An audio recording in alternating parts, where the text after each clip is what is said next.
Welcome, happypreneurs, to the How to Be Happier for Entrepreneurs podcast. Today we have Dea Fileva on the show.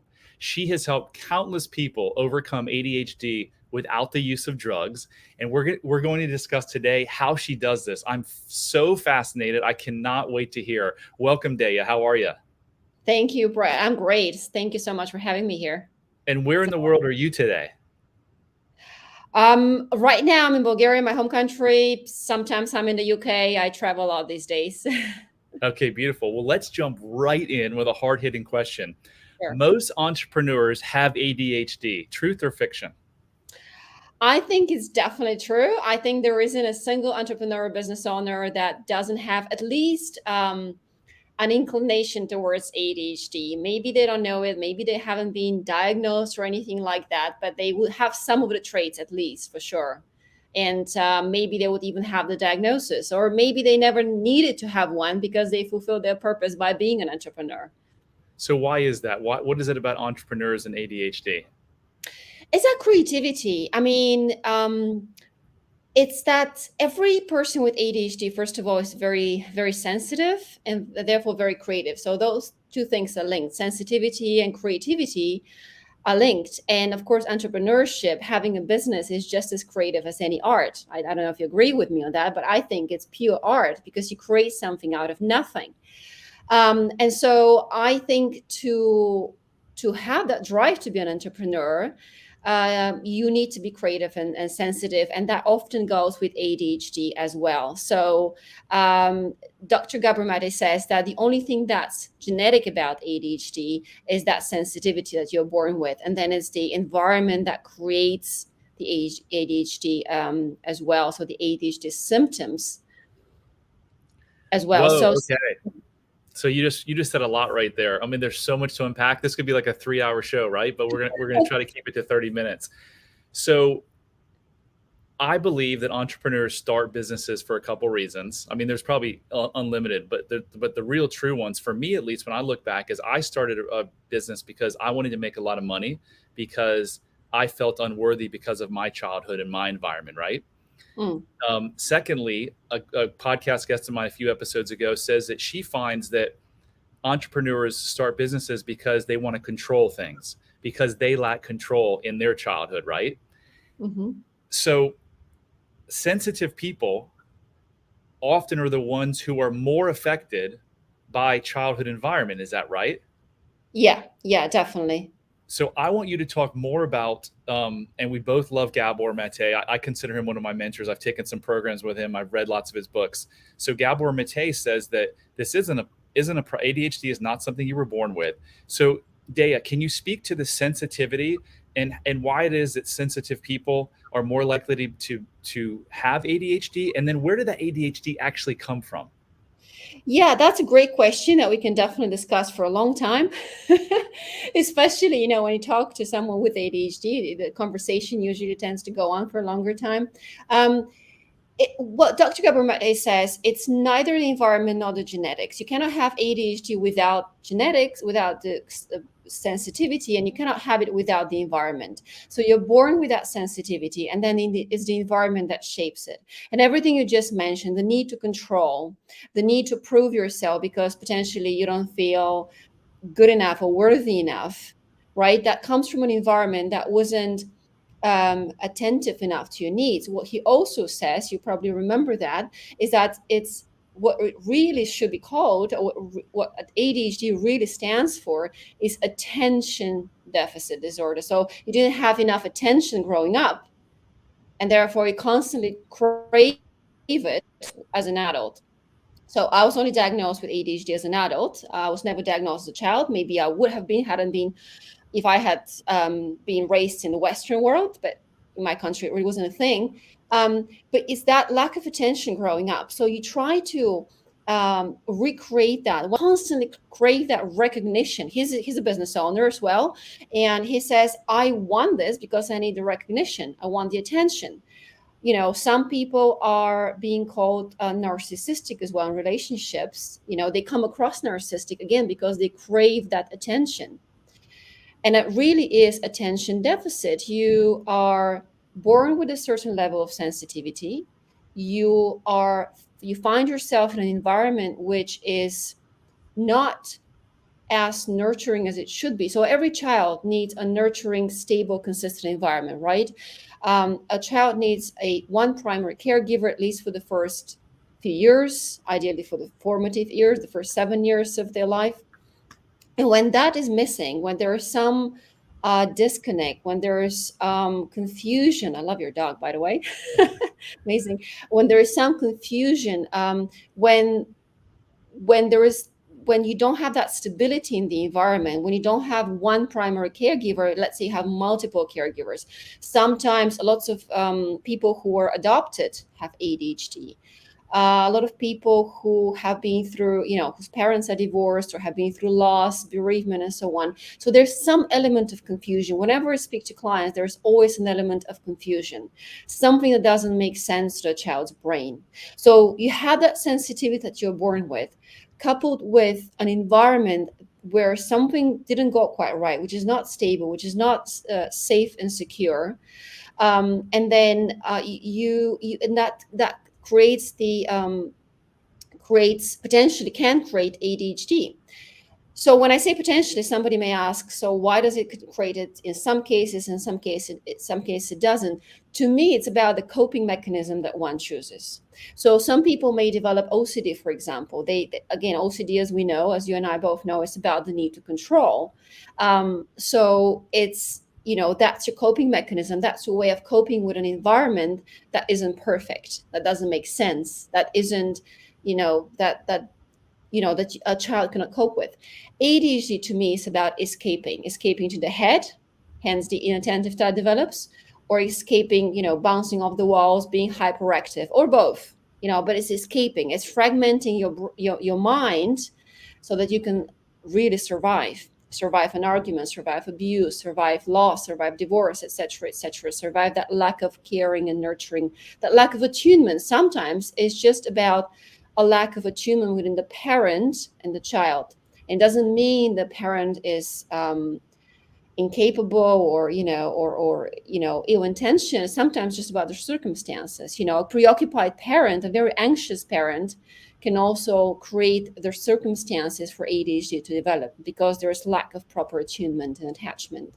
So Gabor talks about disassociation being a part of ADHD, and to me, it really makes sense that if a child is going through a real painful experience, that they don't want to pay attention to that experience. So their brain does what it was formed to do, and it did its job, and it basically checks out, right?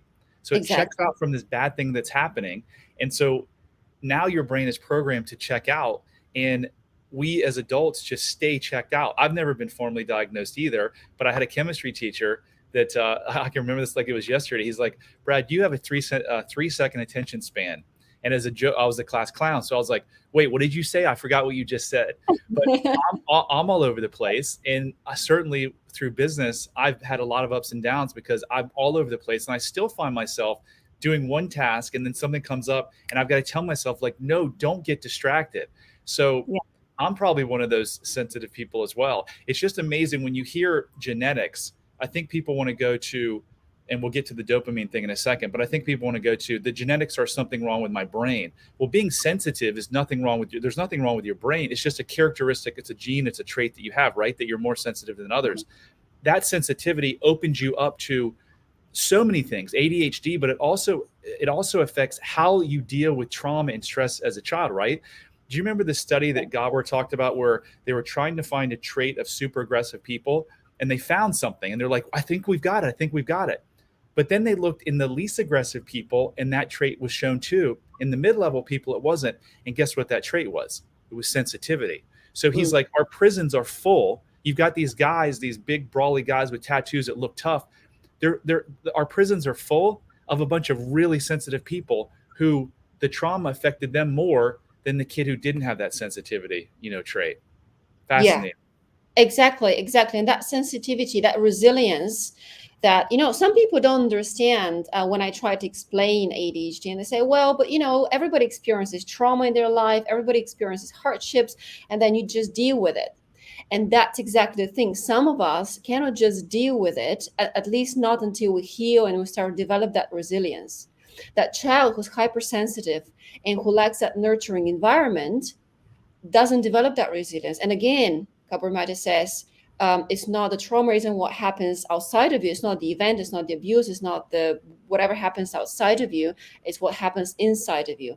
And what happens inside of you as a result of the event, as a result of the external event, as a result of how you were born, but also how other people helped you deal with your feelings. A small child cannot deal with their own feelings, so that's why they need that primary caregiver. That's why they need to learn that attunement and attachment. They need to learn to cope with their feelings. When that isn't there, when there isn't a parent who is consistently helping them deal with their feelings, when they're left to their own devices, or when the feelings are shut down, don't worry about it. Oh, it's not that bad. That distraction, that denial of feelings, that all leads to lack of resilience, because you start suppressing yourself. You start doubting yourself. That's what everybody with ADHD has, trust issues as well, or And almost everybody. Let's not be. Yeah. as Dr. Gabor says, he says kids misbehave for one reason and one reason only, and it's lack of connection. So Yeah. if you have a child that has ADHD or other behavioral problems and you want to figure out where it's coming from, take your spouse and walk into the bathroom and look in the mirror, because there's a really, really good chance that you're the cause of it. I know that looking back at my son's anxiety and my daughter's behavioral issues, her mom and me were the cause of it. If you're giving your child everything you need, and by the way, I thought I was giving them everything I needed because I was a single dad for 11 years. I did everything for my kids. I give them love. I cooked them breakfast. I was at every volleyball game. But because of my unworthiness and the feelings of not being good enough, I could not give them everything that they needed. So when I look back now, I can say this because I have compassion for myself, because I was doing the best I can. But my kids have behavioral problems because of me. If your kids have behavioral problems and ADHD and, oh my God, my kids are driving me crazy. Well, guess why they're driving you crazy? They're driving you crazy because of your behavior, and they lack connection from you, and they want connection. So how do you get connection? You spend time with them. When they misbehave, punishment doesn't work. Spanking is about the worst thing you can do. The second worst thing you can do is put them in timeout, because why are they misbehaving? They're Probably the disconnected. first, I would say. Are you going to further disconnect them by putting them in an isolated place? It doesn't work. So connect with your kids and love them the best that you can. Yeah, absolutely. I would even say I would even swap those two around, giving time out. So, because that's that lack of connection. That's probably the worst thing, because sometimes mental, emotional mistreatment, I wouldn't call it abuse, but let's say kind of lack of connection is even worse than anything Worse that's than physical. Yeah. much worse, Yeah.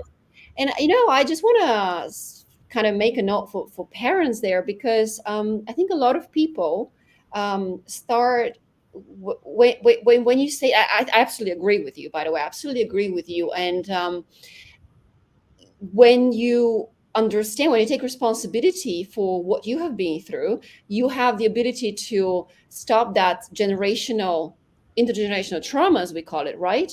And it didn't start with you, which is actually another great book. It didn't start with you. It started, whose fault is it, right? Is it your parents or their parents before that? It's said it goes 14 generations back. But once you take responsibility for your own healing, then you have the ability to stop that passing it on to your kids. And very often it's not about abuse, it's not about even neglect and so on. It's like you said, it's about feeling, because you feel unworthy, you feel disconnected from yourself, you cannot create that connection with your kids. And it's not about blaming anyone. It's about taking responsibility. My own parents, I've often felt like I've blamed them and so on, but it's about taking that responsibility and saying, okay, this is what I've done, but you can always change that. So blaming yourself, Daya, actually makes things worse. And here's why. I recognize that I didn't do what I could have done as a parent, but I didn't know better. I did the best I could do with the awareness. If I was sitting here today saying I was a shitty dad, woe is me, I would be personally attacking myself and keeping me in that trauma of old. So this is never about blaming you. When I say go look in the bathroom mirror, if you want to figure out the cause of your kids' problems. That doesn't mean I'm saying you're bad, just the Mm, opposite. Saying, I yeah. know you're doing the best you can do. And if you want to do the best thing that you can do for your kids, stop blaming yourself and change your behavior now instead of waiting another 10 or 20 years. Mm. Exactly, exactly. So, exactly. And awareness is always the first step. It's like I say in my book, awareness is the first step, commitment to the process is the second step, and the third step is healing. You have to be willing to look deep inside yourself and heal your own wounds before you can help anybody else. Yeah, it's the So old I hope this message goes out not just to current parents, but to future parents as well. Ideally, you want to do that work before you have children of your own. yes, You have that. yes, because as Gabor's taught us, the imprint in the subconscious mind actually starts to form and have memories in the first trimester, or excuse me, the third trimester. So when they're in the womb, they're actually being affected by, if the mother has stress or even the husband has stress, there's cortisol levels that are going into the fetus that are affecting the development of the brain. So if you're a new parent and you're not worthy, and by the way, if you want to figure out if you're worthy or not, do you have self-love, go to bradchandler.com/quiz and take this quiz to see if you have self-love. If you don't have self-love, and you can pause on the pregnancy, do the work, because your child will be so much better if you have your child without all the stress of feeling this trauma that you haven't dealt with as a child. Yeah, absolutely. ADHD has been shown to be correlated with stress in the third trimester, like you said, in the last months of pregnancy. And it makes so much sense if you think about it, because it's all about that prefrontal cortex not developing properly, which leads to executive functioning issues, attention, emotional regulation, and all of that. And that the brain develops sequentially. So in the final months, that part will develop. And then when you have stress, it doesn't develop properly. Like you said, high levels of cortisol. What ADHD really is all about is that being in that constant fight or flight. And when you first become aware, commit to healing, and then you start healing yourself through whatever methodology you choose. And in my view, it has to be something that deals with the subconscious mind always. Then you literally relax the nervous system. So yeah, that constant fight or flight mode of something being hyper vigilant. People with ADHD are always hyper vigilant because you're in that fight or flight. You expect something to happen. You expect your happiness to be interrupted. Very often when I review different scenes, as we call them in ADHD, different childhood memories with clients, there's always a scene where they were happy. Let's say they were driving in a car going to a beautiful family trip, and all of a sudden, bam, something happens. Parents are fighting. Next thing you know, they're getting a divorce. Their happiness interrupted. So they developed this idea that their happiness could be taken away any moment. And then what's the point of being happy? What's the point of focusing on anything? There's no time for anything. There's always this rushedness. There's always this impatience to get things done because you never know what's going to happen. So there's always an element of confusion, number one, and there's always an element of that fear that your happiness will be taken away any moment. And also, thirdly, you're in that constant fight or flight mode.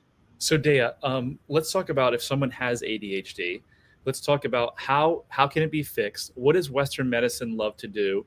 And what have you found is a better alternative? Well, we know what Western medicine loves to do, right?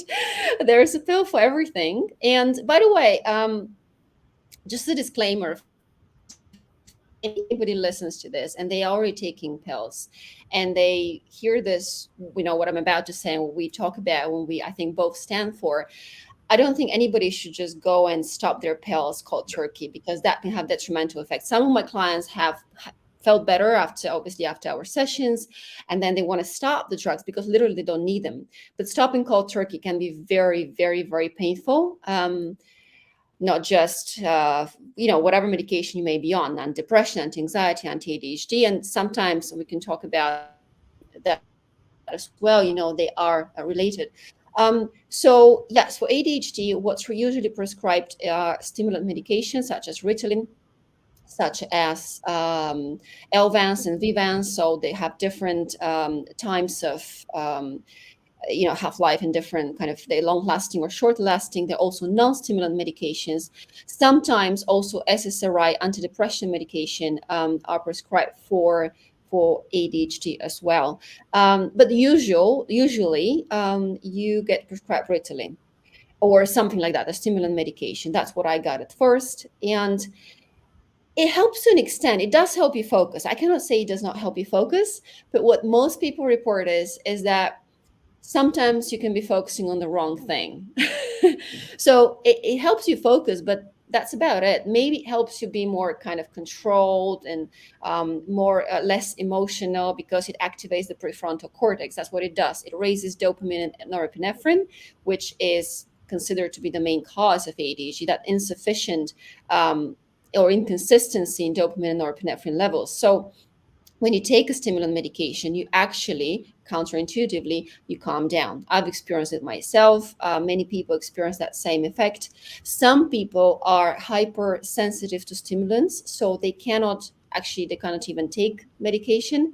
But that's the standard. Most people, when they go and get a diagnosis from a psychiatrist, they get prescribed medication, stimulant medication, and it works for a while, and for a while you can even feel that you're on top of the world, everything's fine, but then you find out that it doesn't really solve the problem. Again, it just puts a patch on the wound. Also, many people tend to abuse medication because it feels great. It gives you a high. It literally gives you this sense of well-being and a high. It raises all the good stuff in your brain, like I said, dopamine, norepinephrine. So a lot of people, even if they never abused any other drugs, they abuse it. And speaking of that, a lot of people, before they get the diagnosis, before they get diagnosed, they abuse, or they self-medicate, as we call it, self-medicate on non-prescription drugs, because Or again, how about marijuana? Marijuana is a depressant. So we have two types of street drugs, right? Stimulants and depressants. So alcohol is a depressant to some extent. Actually, it's both stimulant and depressant. Marijuana is a depressant, so it calms you down. I think some do, but most people, because of that hyperactivity in the brain, they actually want to they want to stimulate the brain. We need that stimulation because we don't have enough dopamine. So most people would self-medicate on cocaine or something like that, something that is a stimulant, rather than some people. It depends. I think it depends on the individual. Yeah. So Western medicine, they love to diagnose, label, and then give a drug, right? In this case, I think if I went to today to be diagnosed, a doctor might say you have low dopamine levels, and therefore we've got to give you Ritalin, and Ritalin will increase your dopamine levels, and then you'll be fine. Is that the problem with the ADHD? Is it low dopamine levels? And if not, like how can you fix it?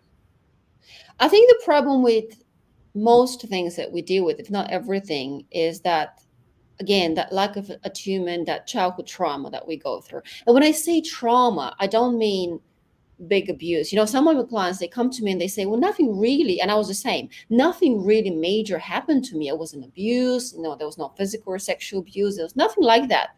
Nothing out of the ordinary. That's what most people think. I hear that every single day, Dea. Every single 9 out of 10 of my clients are like, no, I don't know why I'd be this way because my childhood was great. And then 15 Yeah. minutes and I'm like, no, your childhood wasn't great. Exactly, because most people think, or at least they used to think, that providing financially, just having all the material things is enough. But actually, all a child needs that attention, that true, genuine attention, understanding.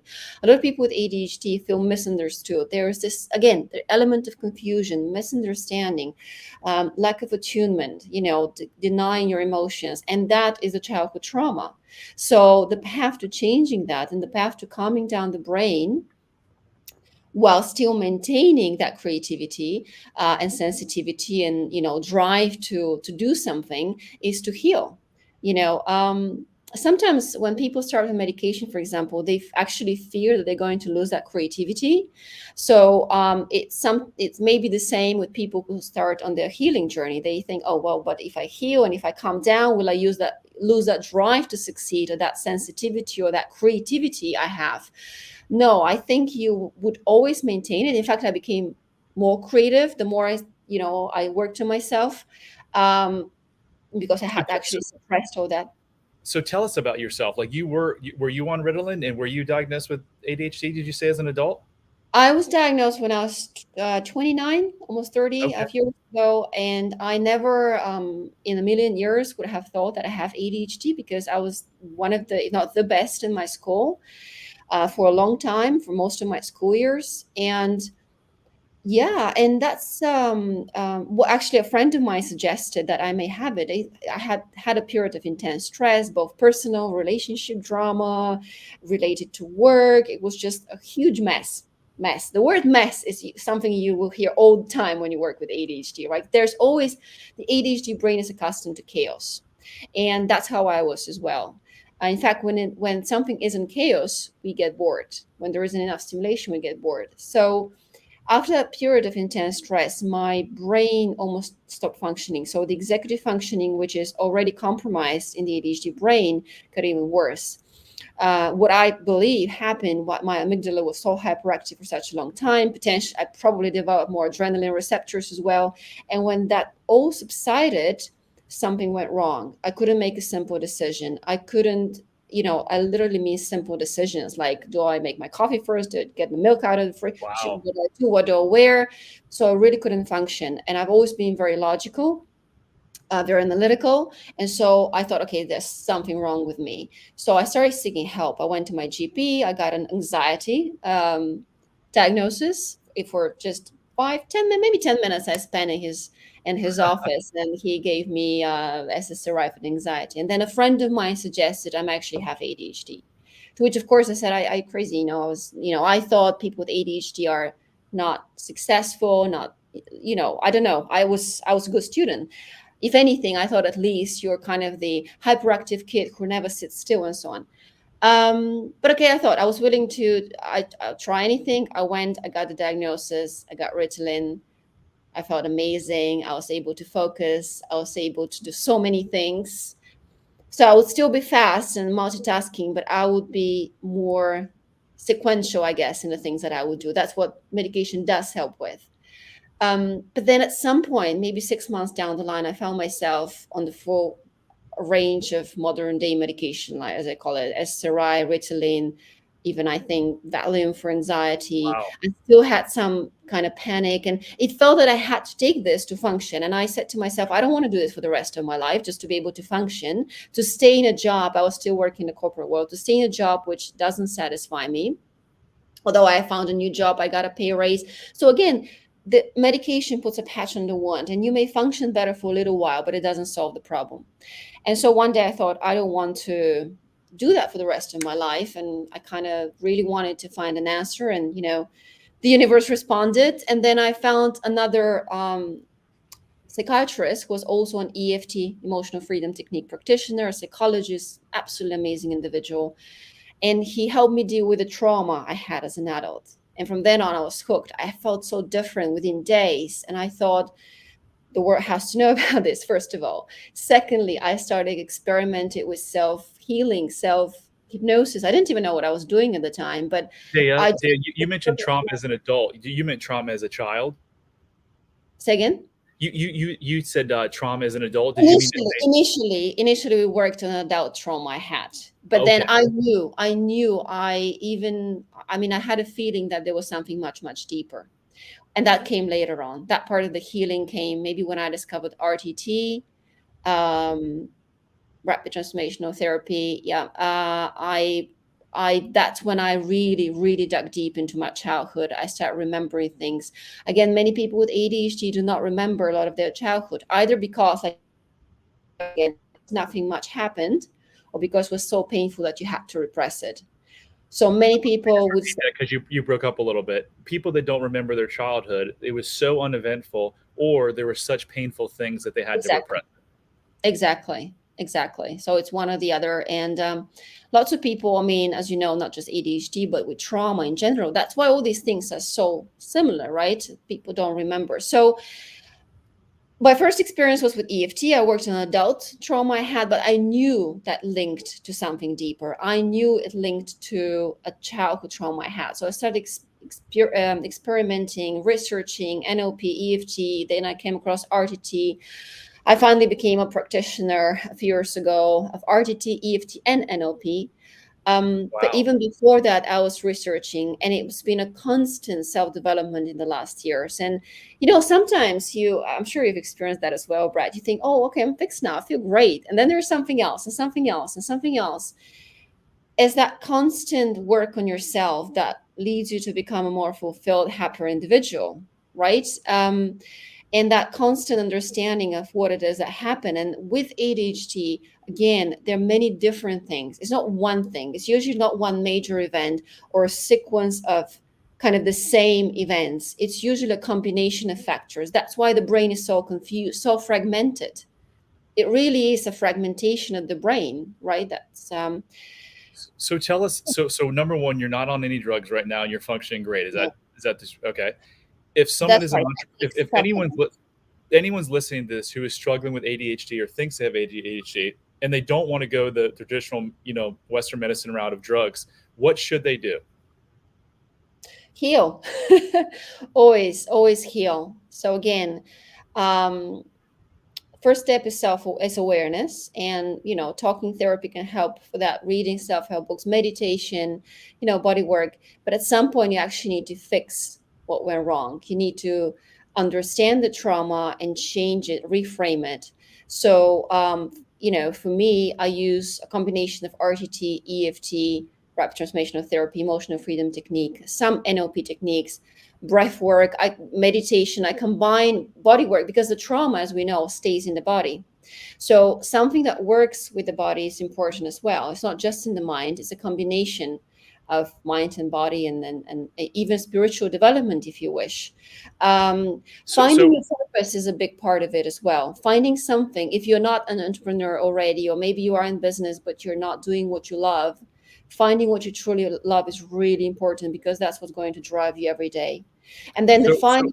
so isn't finding your purpose super hard though when you're in this fight or flight state? That's what I've found. It's nearly impossible. So when you do the work that you're suggesting, when you say EFT or RTT, which is rapid transformational therapy, isn't the core of it going back to those traumatic event? Because the trauma, like you said, is the story we tell ourselves, identifying that story that we've told ourselves for all these years and then reversing it through neuroplasticity. Can you just talk about a little bit of what goes on in the RTT session with the hypnosis and the recording and everything, so people can understand what you and I both do for a living? Yeah, sure. Okay. So a big part for me, my favorite part, is understanding. I think a lot of us live in the state of, again, of confusion. So the RTT starts with um, remembering those childhood memories, not always childhood memories, but very often childhood memories, sometimes before birth as well. A lot of the times people remember things or can feel or sense things from, starting from the womb. um, so remembering those childhood memories, is the first step. Understanding what happened, and then reframing the events, because again, like we said earlier, it's not about what happened to you, it's how you interpreted it, what happened inside of you. And we changed that with RTT. And then the last part is what we call the transformation, which is all the positive beliefs. The ADHD brain, when we get to a point that we seek a diagnosis, or that we suffer or struggle, feel empty and kind of broken inside, so to speak, that's because of all the negative self-talk. I used to tell myself horrible things, that I'm unhappy, I'm depressed, I hate this and I hate that. That's how I used to talk to myself years and years ago. Me too. And even just changing that will help already. Even just changing that self-talk, being aware of that self-talk. Another great book, by the way, how to talk to yourself, uh, is a great step that you can already do for yourself. But of course, having a session, an RTT session, where you actually remember things that you may have long forgotten, which is what usually happens, and having that insight of, oh, that's why I'm like this. That's the beauty of it. For me, that's the most beautiful part. Oh, that insight of, oh, okay, that makes sense. That's why I do this. That's why I think like this. That's why I all cannot focus. all Yeah. change begins with awareness. That's the up on the screen right now. So Dea, as we close out, part of title to this podcast is A Genius in Disguise. Can you tell us what that means, a genius in ADHD, a genius in disguise? I love calling ADHD a genius in disguise because, first of all, so many famous people, including Richard Branson, he's a UK entrepreneur, including famous musicians, including people who, all these people diagnosed with ADHD, or it's said that they would have been diagnosed had it been available at the time, such as Einstein um, and I think President Lincoln and so on. So many people are said to either have been or would have been diagnosed with ADHD. Brilliant people. And that's genius, right? But I say genius in disguise because the disguise is a trauma. Usually we reach a point of diagnosis because we experience the side effects. The problem is not the ADHD. The problem is not the distractibility, the forgetfulness. I still forget things, but I have an assistant. I have a calendar. I put things down and people remind me of things. I have a system in place as well, which is also a part of managing but it's also part of healing and of getting better. But the problem is the negative self-talk, the self-criticism, the lack of praise, not loving, not feeling worthy. And therefore, because of that, people develop anxiety, depression, OCD and mood swings and all of that. And that's the real problem. So that's the disguise. And once you heal the disguise, once you heal the trauma, you let the genius, which is the creativity, come out. And then you can create something. Whether you want to be a musician, an inventor, creator, business owner, entrepreneur of any sort, that's genius. Because So you help people on a daily basis go from where you were on all these drugs and ADHD, controlling your life, to no drugs and having a great life, right? How do people? What's the best way for people to reach you, Daya? people can contact me on Facebook. I think you have that somewhere written. It's Dea Fileva, that's DEA Fileva. Or they can also email me at dea@deafileva.com. They can also visit my website, which is also deafileva.com. So any of those works. I'm very happy to be friends with anyone, just to chat. Anyone who wants to, to seek some advice. I also have a free Facebook group. So once we connect, they can join that. They can join that too, and I'll be happy to see them there. I post tips on healing. There's many other things that can be done, including, you mentioned drugs before. I take supplements that do help with brain functioning as well. So there are many ways to help to turn ADHD into a superpower, which is the name of my group. But the main one is healing, and we talked about that already. So yeah, Beautiful. So if you like the show, please go ahead and subscribe and share it and like whatever you can do. We have a Facebook group called How to Be Happier for Entrepreneurs, and that can be found at bradchandler.com/Facebook. That's a great group for entrepreneurs. And Dea, thank you so much. This was an awesome podcast. I thank you so much for your time. Is there anything that we forgot to ask you think is super important to tell the listeners before we go? Thank you, Brett, for having me here. I really enjoy this. And again, I'm so passionate about this, that, about turning ADHD into a superpower. I think we covered most of it. I'm sure we can go on forever, but I think we covered most of it. I think maybe the most important thing to remember, if that I would love anyone to take away from this, is that it's not about managing ADHD or beating it or putting it down. It's about turning it into a superpower. And maybe one thing I forgot to mention is that if you are about to get a diagnosis, you have just received a diagnosis, what's really important is to move away from it. So what I mean by that is it helps initially, it helps to explain it. Again, yes, a genius in disguise. So when I first got a diagnosis, I felt like everything just made sense. Like, no, why did no one tell me this before? I felt normal. I no longer felt like a square peg in a round hole. But the truth is that you are a square peg in a round hole, and that's great. And why are you trying to fit in when you're born to stand out? So that's what I would like to end with. Just remember, you're born to stand out. All right, that was awesome. Thank you. That was another edition of How to Be Happier for Entrepreneurs, and we'll catch you on the next one. Take care. Love heals all.